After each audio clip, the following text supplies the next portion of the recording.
لفظ اعلیٰ حضرت پر اعتراض کرتے ہیں، کہتے ہیں کہ احمد رضا بریلوی کو اعلیٰ حضرت کیوں کہا جاتا ہے؟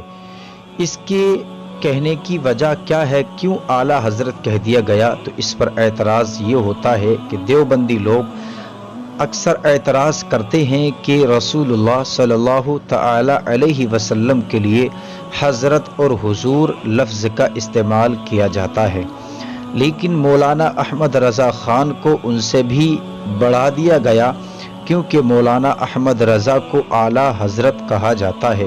تو وہابیوں دیوبندیوں کا یہ اعتراض کہاں تک درست ہے؟ پیارے اسلامی بھائیوں، اس کا جواب یوں دیا جاتا ہے کہ ان لوگوں کا یہ اعتراض بے معنی ہے۔ سچ یہ ہے کہ خدا جب دین لیتا ہے تو عقل چھین لیتا ہے۔ خدا جب دین لیتا ہے تو عقل چھین لیتا ہے۔ علامہ مشتاق نظامی علیہ الرحمت و رضوان اکثر فرماتے تھے، دیوبندی بولتے ہیں مگر سمجھتے نہیں۔ بات بھی صحیح ہے، وہ لوگ نہ سمجھ کر بولتے ہیں اور نہ بول کر سمجھتے ہیں۔ معلوم ہونا چاہیے کہ لفظ اعلیٰ حضرت کسی نبی کے لیے یا کسی صحابی کے لیے خاص نہیں ہے، اور اعظم، اکبر، اعلیٰ عربی زبان میں اسم تفضیل کہلاتے ہیں۔ اسم تفضیل کہلاتے ہیں پیارے اسلامی بھائیوں جب کسی وصف میں دو یا دو سے زیادہ افراد شریک ہوں اور ان میں ایک دوسرے سے بڑھا ہوا ہو تو اس کی زیادتی کا اظہار کرنے کے لیے اسم تفضیل کا صیغہ استعمال کرتے ہیں۔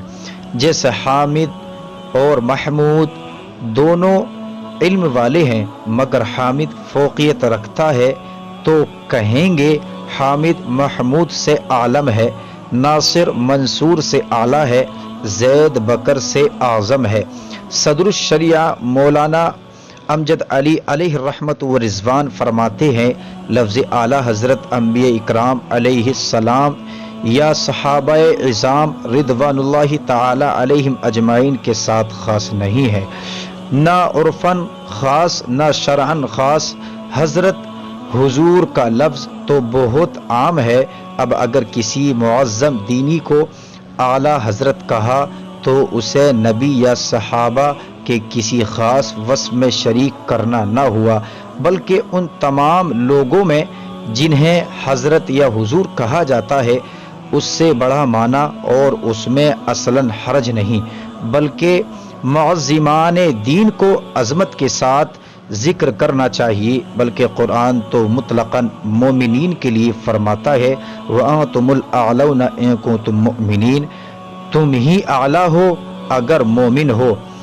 فتاوی امجدیہ جلد 4 صفحہ نمبر 36 پر یہ تحریر فرمایا ہے۔ واضح ہو کہ لقب کے الفاظ جب کسی شخص کے لیے استعمال ہوتے ہیں تو کسی خاص دور یا خاص ملک یا کسی مخصوص علاقے کے افراد کی بنسبت زیادتی کا اظہار مقصود ہوتا ہے۔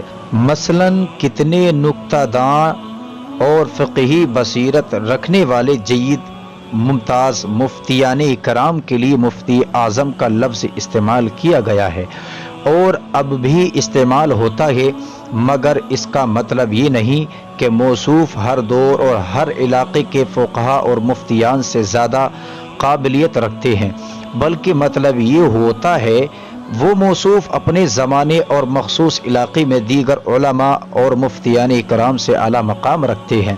یوں ہی امام اعظم کا لفظ لفظی اور معنوی اعتبار سے حضور اقدس صلی اللہ تعالی علیہ وسلم کی ذات پر صادق آتا ہے، لیکن یہ لفظ حضرت امام ابو حنیفہ رضی اللہ عنہ کے لیے استعمال کیا جاتا ہے۔